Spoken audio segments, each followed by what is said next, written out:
Hello hi, मैं अमित कुमार सिंह आज अपने संस्थान मोतिहारी के डीएम एक्सप्रेस की तरफ से, जो कि मोतिहारी में बलुआ पर स्थित है, उगम पांडे कॉलेज के सामने वाली गली में, आज मैं जो बीपीएससी का एग्ज़ाम हुआ है, 69th बीपीएससी का जो प्री का एग्ज़ाम हुआ है, उसका मैं डिस्कशन लेके आप लोगों के सामने उपस्थित हुआ हूँ। मैं क्वेश्चन पढ़ूंगा और आंसर भी बोलूँगा। आइए प्रश्न पर ध्यान देते हैं और आंसर पर ध्यान देते हैं। पहला जो सवाल है, निम्नलिखित कथनों पर विचार करें। बाबर ने भारत में बाबर के आगमन का कारण, तो पहला ऑप्शन है उपमहाद्वीप में बारूद का आगमन, बिल्कुल सही। बारूद का आगमन बाबर के ही समय में हुआ था। दूसरा ऑप्शन है क्षेत्र की वास्तुकला में मेहराब और गुंबद का परिचय, बिल्कुल नहीं, दिल्ली सल्तनत में हुआ था। दिल्ली सल्तनत में मेहराबों और गुंबदों का परिचय हुआ था।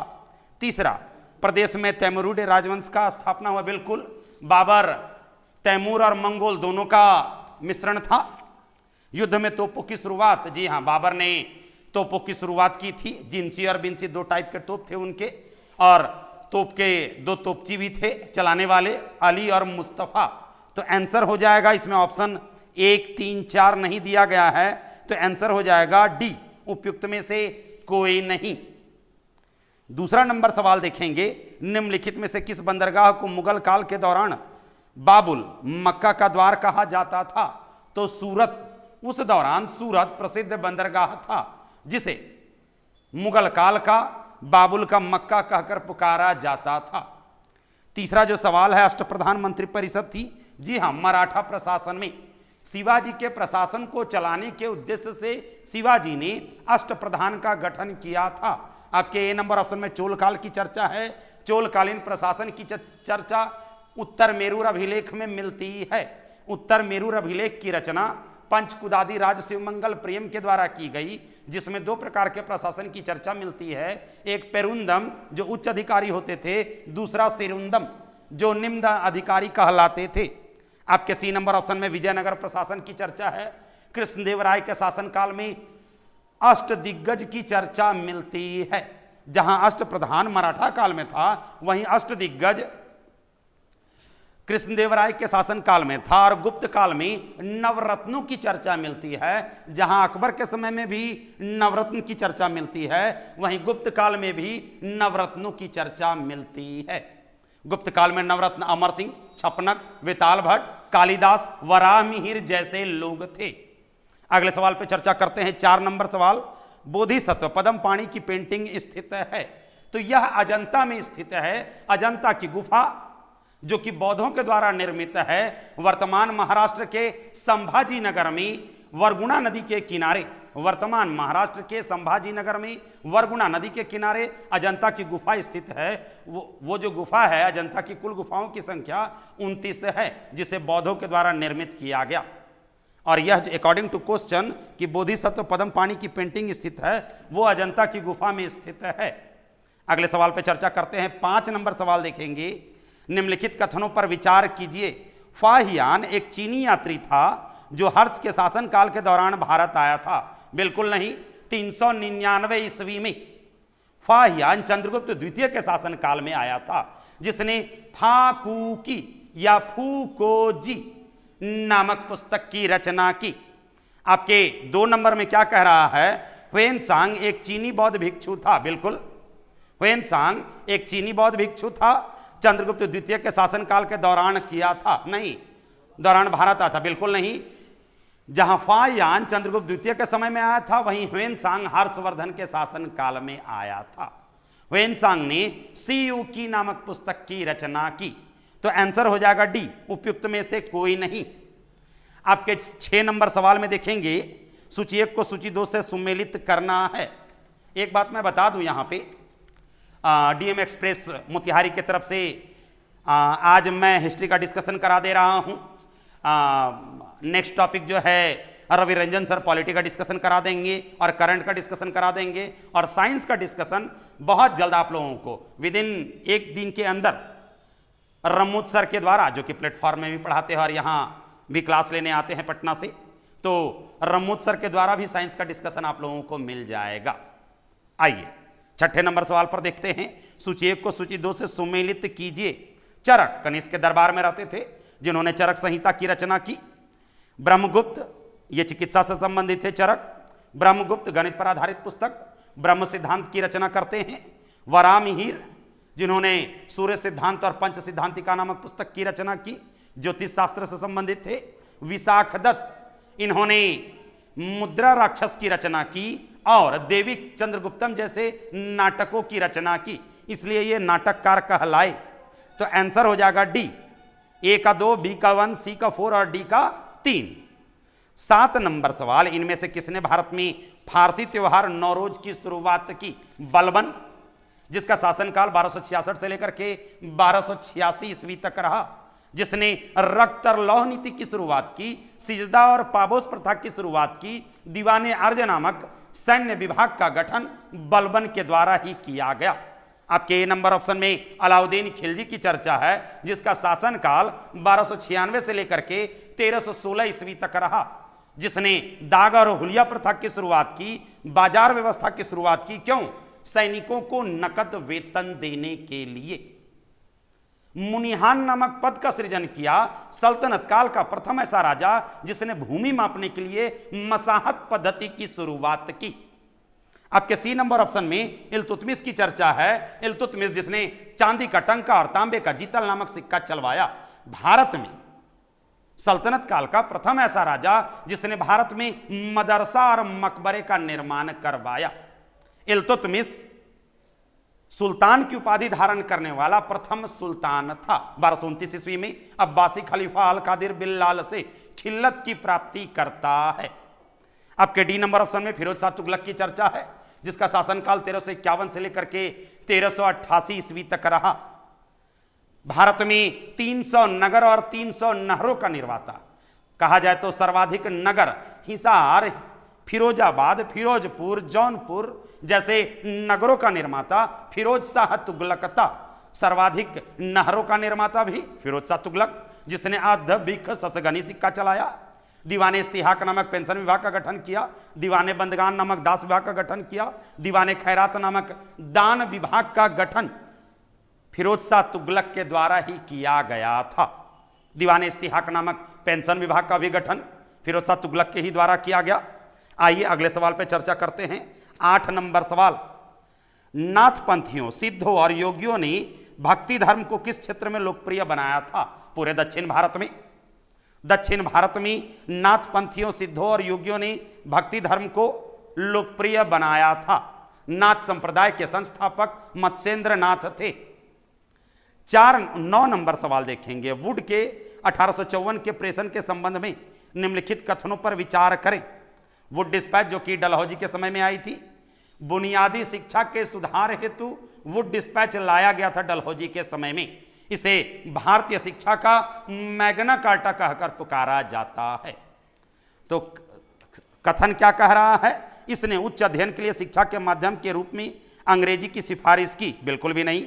इसने महिला शिक्षा और व्यावसायिक प्रशिक्षण पर जोर दिया। तो ना तो 1 और ना ही 2, आंसर हो जाएगा ऑप्शन नंबर सी। 10 नंबर सवाल देखेंगे। मैथिली भाषा का विकास निम्नलिखित में से किसके शासनकाल के दौरान हुआ था? कर्नाट राजवंश के शासन काल में। मिथिला में शासन करते थे कर्नाट वंशीय राजा। मिथिला में शासन करते थे, तो कर्नाट वंशीय राजाओं के समय में मैथिली भाषा का सर्वाधिक विकास हुआ था। आपके 11 नंबर सवाल में देखेंगे। 11 नंबर सवाल देखेंगे। प्रारंभिक वैदिक काल के दौरान कौन सा शहर प्राचीन मगध साम्राज्य की राजधानी के रूप में कार्य करता था? तो राजगृह। मगध की पहली बार चर्चा अथर्ववेद में मिलती है। महाभारत के अनुसार मगध पर बृहदत्त वंश का शासन था। इसी बृहदत्त के पिता थे वसुचैत। बृहदत्त के पिता थे वसुचैत। इन्हें चेदीराज वसुचैत कहकर पुकारा जाता था, जिन्होंने राजगृह का निर्माण किया था। राजगृह का वास्तुकार वसुचैत था और राजगृह को गिरिव्रज कहकर भी पुकारा जाता था। राजगृह को वसुमतीपुर कहकर भी पुकारा जाता था। अगले सवाल पे चर्चा करेंगे। अच्छा देखिए, 11 में और एक बात बताऊंगा। ए नंबर ऑप्शन, चंपा। तो अंग की राजधानी चंपा थी। चंपा को मालिनी कहकर भी पुकारा जाता था। अंक का वास्तुकार महागोविंद था। बाकी वैशाली वज्जी गणराज्य में थी और पाटलिपुत्र इसकी स्थापना उदयन के द्वारा की गई थी। पाटिल ग्राम की स्थापना जहां अजातशत्रु के द्वारा की गई, वहीं अजातशत्रु के पुत्र उदयन के द्वारा पाटलिपुत्र की स्थापना की गई गंगा और सोन नदी के तट पर। 12 नंबर सवाल देखेंगे, वर्नाक्यूलर प्रेस एक्ट के बारे में निम्नलिखित में से कौन सा कथन सही है? तो मुझे लगता है कि ये तीनों सही होगा। बिल्कुल सही है। इसे लॉर्ड लिटन के द्वारा अधिनियमित किया गया। बिल्कुल 1878 में सोम प्रकाश पत्रिका पर, सोम प्रकाश पत्रिका जो कि ईश्वरचंद्र विद्यासागर की पत्रिका थी, सरकार विरोधी लेख लिखने के कारण सोम प्रकाश पत्रिका पर लॉर्ड लिटन ने 1878 ईस्वी में वर्नाक्यूलर प्रेस एक्ट लगाया था, जिसे देसी भाषा समाचार अधिनियम या गैंगिंग अधिनियम कहकर पुकारा जाता है। और 1882 में इस अधिनियम को लॉर्ड रिपन ने निरस्त किया था। तो आंसर हो जाएगा सी, 1, 2, 3। 13 नंबर सवाल देखेंगे, लॉर्ड मेयो, जी हां, लॉर्ड मेयो के 1870 के संकल्प के बारे में निम्नलिखित में से कौन से कथन सही हैं? तो पहला, केंद्रीय और प्रांतीय वित्तीय विकेंद्रीकरण की शुरुआत लॉर्ड मेयो के ही समय में हुई थी। 1872 में प्रथम जनगणना जो है, प्रायोगिक जनगणना जो शुरुआत की गई लॉर्ड मेयो के समय में की गई, और 1872 में अजमेर में मेयो कॉलेज की स्थापना लॉर्ड मेयो के द्वारा ही की गई थी। शेर अफगान नामक व्यक्ति के द्वारा छुरा मार देने के कारण लॉर्ड मेयो की अंडमान में हत्या हो गई थी, मृत्यु हो गई थी। तो देखेंगे कि 1870 के संकल्प के बारे में पढ़ेंगे। पहला, केंद्रीय और प्रांतीय वित्त को विभाजित करने वाला यह पहला कदम था। बिल्कुल सही, 1 नंबर। दूसरा, प्रांतीय सरकारों को कुछ सेवाएं प्रशासित करने का अधिकार दिया गया, नहीं। तीसरा, इसने मौजूदा असमानता को सुधारने का प्रयास किया, बिल्कुल भी नहीं। चौथा, इसने प्रांतों की वास्तविक आवश्यकताओं पर ध्यान केंद्रित किया। 4 सही है, सॉरी 4 भी गलत है। 1 और 2, प्रांतीय सरकारों को कुछ सेवाएं प्रशासित करने का अधिकार दिया गया। तो आंसर हो जाएगा डी, 1 और 2। 14 नंबर सवाल देखेंगे, राजनीति की प्रारंभिक पुस्तक नीति सार किसके द्वारा लिखी गई? कामंदक की पुस्तक नीति सार, जिसमें गुप्तकालीन प्रशासन की चर्चा मिलती है। जहां मौर्यकालीन प्रशासन की चर्चा कौटिल्य के अर्थशास्त्र में मिलती है, मौर्यकालीन नगर प्रशासन की चर्चा, मतलब बोला जाए तो पाटलिपुत्र के नगर प्रशासन की चर्चा मेगास्थनीज की पुस्तक इंडिका में मिलती है, वहीं गुप्तकालीन प्रशासन की चर्चा कामंदक की पुस्तक नीति सार में मिलती है। चरक ने चरक संहिता की रचना की और कौटिल्य ने अर्थशास्त्र की रचना की। तो आंसर हो जाएगा बी, कामंदक। 15 नंबर सवाल, फतुहाते आलमगिरी किसके द्वारा लिखी गई? ईश्वरदास नागर के द्वारा। फतुहाते आलमगिरी ईश्वरदास नागर के द्वारा लिखी गई। आपके बी नंबर ऑप्शन में भीमसेन की चर्चा है, जिन्होंने नुस्खा-ए दिलखुश, नुस्खा-ए दिलखुश नामक पुस्तक की रचना की। अगले सवाल पे चर्चा करते हैं। 16 नंबर सवाल, चीनी स्रोत के अनुसार श्रीलंका के शासक मेघवर्मन ने गया में बौद्ध मंदिर बनाने की अनुमति के लिए निम्नलिखित में से किस गुप्त राजा के पास एक मिशनरी भेजा था? समुद्रगुप्त, प्राचीन भारत का सबसे पढ़ा लिखा बादशाह, जिसने कृष्णाचरितम नामक पुस्तक की रचना की, जिसके दरबार में हरिसेन रहते थे, जिन्होंने प्रयाग प्रशस्ति की रचना की। कविराज पराक्रम नामक उपाधि समुद्रगुप्त ने ही धारण की थी। समुद्रगुप्त, जिसने उत्तर भारत के 9 राजाओं और दक्षिण भारत के 12 राजाओं को पराजित करके करद राज्य के रूप में घोषित करता है। 17 नंबर सवाल देखेंगे, कब बिहार पहली बार ब्रिटिश शासित भारत के तहत बंगाल प्रेसिडेंसी से अलग हुआ? 1911 में घोषणा हुई और according to option C 1912। Answer हो जाएगा 1912, और दिल्ली को राष्ट्रीय राजधानी के रूप में स्थापित किया गया। तो आंसर हो जाएगा 1912। 18 नंबर सवाल, भारतीय कला में स्तूप, चैत्य और विहार का निर्माण निम्नलिखित में से किससे संबंधित है? जी हां, स्तूप, चैत्य और विहार का निर्माण बौद्ध धर्म से संबंधित है। 19 नंबर सवाल देखेंगे, भारतीय हस्तशिल्प के संदर्भ में बिहार में सुजनी क्या है? एक प्रकार की कढ़ाई है जो वस्त्रों में दिखी जाती है। 20 नंबर सवाल देखेंगे, बिहार में विक्रमशिला विश्वविद्यालय के संबंध में निम्नलिखित कथनों पर विचार कीजिए। यह बिहार के बांका जिले में स्थित है, बिल्कुल नहीं, भागलपुर में स्थित है। इसकी स्थापना पाल वंश के राजा गोपाल प्रथम ने की थी, बिल्कुल नहीं। विक्रमशिला विश्वविद्यालय की स्थापना धर्मपाल के द्वारा की गई थी। तीसरा, बौद्ध धर्म का वज्रयान संप्रदाय यहां फला फूला, बिल्कुल नहीं, यहां तंत्रयान शाखा का प्रचलन होता है, शिक्षा दी जाती है। और डी, यहां खगोल विज्ञान, तर्कशास्त्र, कानून, व्याकरण और दर्शन जैसे अन्य विषय भी पढ़ाए जाते हैं। तो कुछ भी नहीं होगा, 1 2 3 4 कुछ भी नहीं, कोई मेल नहीं है, तो आंसर हो जाएगा डी, उपयुक्त में से कोई नहीं।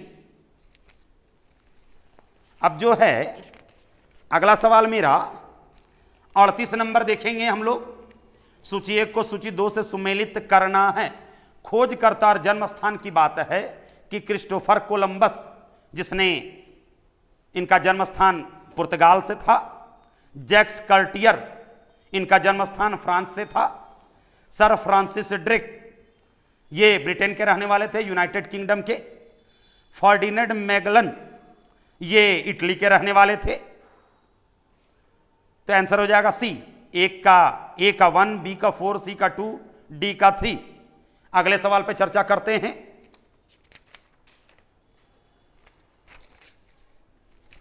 सैंतालीस नंबर सवाल देखेंगे। सूची 1 को सूची 2 से मिलाना है। विभिन्न राजनीतिक दल हैं, किस वर्ष उसकी स्थापना हुई, इसकी चर्चा करेंगे। भारतीय कम्युनिस्ट पार्टी जो मार्क्सिस्टवादी हैं, इसकी स्थापना 1964 में की गई। भारतीय कम्युनिस्ट पार्टी की स्थापना 1925 में हुई। बहुजन समाज पार्टी की स्थापना 1984 में हुई।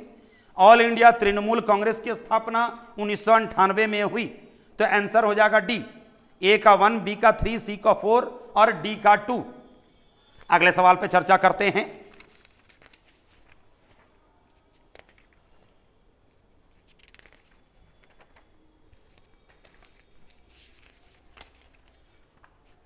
उपलब्ध संसाधनों के आधार पर डीएम एक्सप्रेस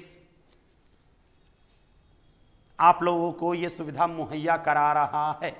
तो ज्यादा से ज्यादा संख्या में बच्चों इसे लाइक करें, शेयर करें और सब्सक्राइब करें और पूरे बिहार में फैला दें कि मोतिहारी का डीएम एक्सप्रेस बीपीएससी का क्वेश्चन जो है ये डिस्कशन के रूप में आप तक पहुंचा रहा है। 66 नंबर सवाल देखेंगे। 1937-38 के दौरान बिहार में बकास्ता आंदोलन किसके द्वारा आयोजित किया गया? स्वामी सहजानंद सरस्वती के द्वारा। स्वामी सहजानंद सरस्वती के द्वारा बकास्ता आंदोलन शुरुआत की गई। स्वामी सहजानंद सरस्वती जिन्होंने 1929 ईस्वी में बिहार किसान सभा की स्थापना फूलन प्रसाद वर्मा के सहयोग से पटना के बिहटा गांव में, वहीं अखिल भारतीय किसान सभा की स्थापना स्वामी श्रद्धानंद के सहयोग से लखनऊ में 1936। जयप्रकाश नारायण, इन्होंने कांग्रेस सोशलिस्ट पार्टी की स्थापना की 1931 ईस्वी में पटना के बिहटा गांव से। और बिहार सोशलिस्ट पार्टी की स्थापना 1931 और 1934 में कांग्रेस सोशलिस्ट पार्टी की स्थापना पटना से करते हैं। स्वामी दयानंद सरस्वती आपके डी नंबर ऑप्शन में है। इन्होंने सत्यार्थ प्रकाश नामक पुस्तक की रचना की जिसमें नारा दिया वेदों की ओर लौटो। इन्होंने 1875 में आर्य समाज की स्थापना की जिसका मुख्यालय था मुंबई में। इन्होंने आर्य समाज की स्थापना की 1875 में और उसका मुख्यालय लाहौर में था। पीर अली की चर्चा करेंगे। पीर अली 1857 की क्रांति में महत्वपूर्ण भूमिका निभाते हैं पटना से। 67 नंबर सवाल देखेंगे। भारत के स्वतंत्रता संग्राम के दौरान निम्नलिखित घटनाओं पर विचार करें। होम रूल आंदोलन 1916, सूरत विभाजन 1907, खेड़ा सत्याग्रह 1918, मार्ले मिंटो सुधार 1909। तो आंसर हो जाएगा ए 2 4 1 3। 68 नंबर सवाल देखेंगे।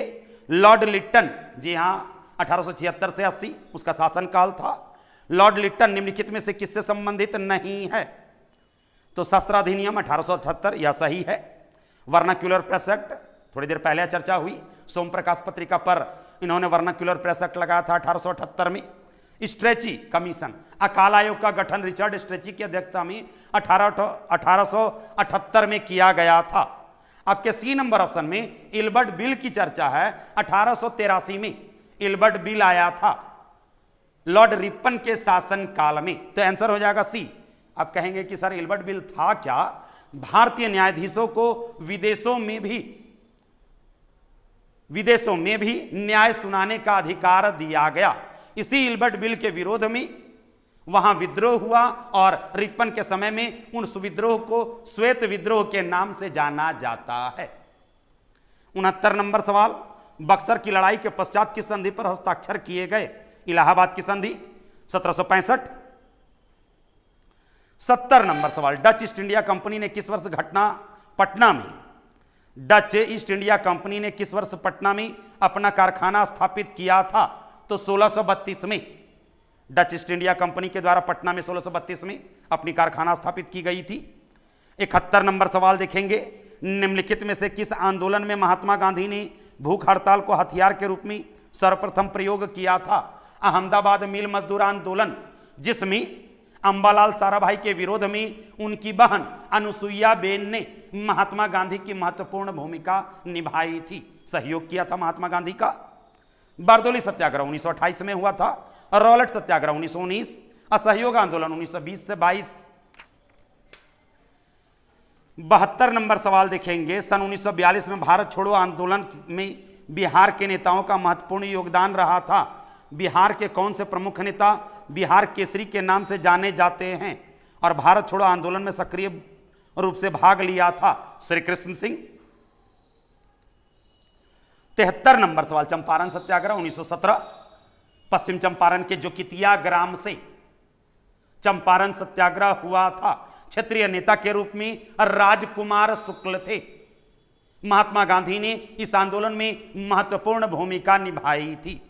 चंपारण आंदोलन के जन आंदोलन की प्रतिक्रिया में ब्रिटिश सरकार ने इस मुद्दे के समाधान के लिए कौन सा कदम उठाया था? तो चंपारण कृषि समिति का गठन FG स्लाई की अध्यक्षता में की गई थी। यह भी याद रखेंगे, चंपारण सत्याग्रह का प्रारूप ब्रजकिशोर प्रसाद के द्वारा तैयार किया गया था। ब्रजकिशोर प्रसाद कौन? जयप्रकाश नारायण के ससुर। 74 नंबर सवाल, सूची 1 को सूची 2 से सुमेलित कीजिए। भारत सेवक समाज की स्थापना 1905, गोपाल कृष्ण गोखले।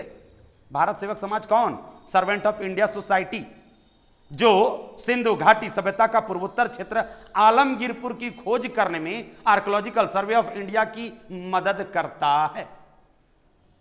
तत्वबोधिनी सभा देवेंद्रनाथ टैगोर 1839, आत्मीय सभा 1815, राजा राम मोहन राय। तो आंसर हो जाएगा डी 213। केशव चंद्र सेन ने आदि ब्रह्म समाज की स्थापना की 1864 में, और आत्माराम पांडुरंग ने केशव चंद्र सेन की प्रेरणा से 1867 ईस्वी में प्रार्थना समाज की स्थापना करते हैं। 75 नंबर सवाल देखेंगे, अंबाबाई एक स्वतंत्रता सेनानी भारत के किस राज्य की थी? कर्नाटक की। 76 नंबर सवाल देखेंगे, इनमें से कौन कैबिनेट मिशन के सदस्य नहीं थे? कैबिनेट मिशन 1946 में आया था, तो एवी अलेक्जेंडर, पैथिक लॉरेंस, जे एंड्रयूज नहीं थे। 77 नंबर सवाल, सुरक्षा वाल्व का सिद्धांत किसने दिया था? लाला लाजपत राय ने। तो कह क्या रहा है? सुरक्षा वाल्व सिद्धांत के आधार पर भारतीय राष्ट्रीय कांग्रेस की स्थापना, जी हां, 28 दिसंबर 1885 को मुंबई के गोकुलदास तेजपाल संस्कृत विश्वविद्यालय में दिन 12 बजे WC बनर्जी की अध्यक्षता में एओ ह्यूम के द्वारा भारतीय राष्ट्रीय कांग्रेस की स्थापना की गई। ब्रिटिश सरकार को खतरे से बचाने के लिए उपयुक्त विचार किस नेता के थे? लाला लाजपत राय के। बिपिन चंद्र पाल, बंगाल में तिलक का सेनापति कहकर इन्हें पुकारा जाता है। सी राजगोपालाचारी, इन्हें दक्षिण भारत का गांधी कहकर पुकारा जाता है, जिन्होंने राजगोपालाचारी फॉर्मूला दिया था। 78 नंबर सवाल, निम्नलिखित में से भारतीय राष्ट्रीय कांग्रेस के किस अधिवेशन में पहली बार मौलिक अधिकारों से संबंधित प्रस्ताव पारित किए गए। कराची अधिवेशन 1931 सरदार पटेल की अध्यक्षता में मौलिक अधिकार का प्रस्ताव जो है जवाहरलाल नेहरू के द्वारा तैयार किया गया और उसे पेश भी किया गया था जवाहरलाल नेहरू के द्वारा ही। इसी अधिवेशन में गांधी जी ने नारा दिया था, गांधी मर सकते हैं लेकिन गांधीवादी नहीं। आपके बी नंबर ऑप्शन में गया अधिवेशन की चर्चा है 1922 चित्तरंजन दास की अध्यक्षता में। सुभाष चंद्र बोस पहली बार कांग्रेस की सदस्यता इसी अधिवेशन में ग्रहण करते हैं। आपके सी नंबर ऑप्शन में सूरत विभाजन की चर्चा है 1907 और रास बिहारी घोष की अध्यक्षता में। स्वदेशी के प्रस्ताव पर गर्म दल और नरम दल में मतभेद होता है और वो कांग्रेस का महाविभाजन वर्ष कहलाता है 1907, जिसे सूरत विभाजन के नाम से जाना जाता है। 79 नंबर सवाल देखेंगे, 1885 के विद्रोह की विफलता के निम्नलिखित में से कौन से कारण थे? तो पहला, अंग्रेजों की सैन्य श्रेष्ठता, यह भी सही है। दूसरा, विद्रोहियों के पास कोई एकीकृत कार्यक्रम एवं विचारधारा नहीं थी, यह भी सही है। एक विचारधारा नहीं था, सभी अपने अपने अस्तित्व की लड़ाई लड़ रहे थे। समाज के सभी वर्गों से समर्थन का अभाव था, बिल्कुल। साहूकारों ने कभी समर्थन नहीं किया, कुछ राजा महाराजाओं ने भी समर्थन नहीं किया। तो आंसर हो जाएगा सी, उपयुक्त में से सभी। 80, जी हां, यह क्वेश्चन रिपीट है, देखेंगे। बिहार का वर्ष हुआ जिसने 1917 में महात्मा गांधी की हत्या के प्रयास को विफल कर उनके भोजन में मिले जहर से उनकी जान बचाई थी, बट्टक मियां। मुझे लगता है कि अब मेरा सवाल खत्म हो चुका है, मैं देख लेता हूं।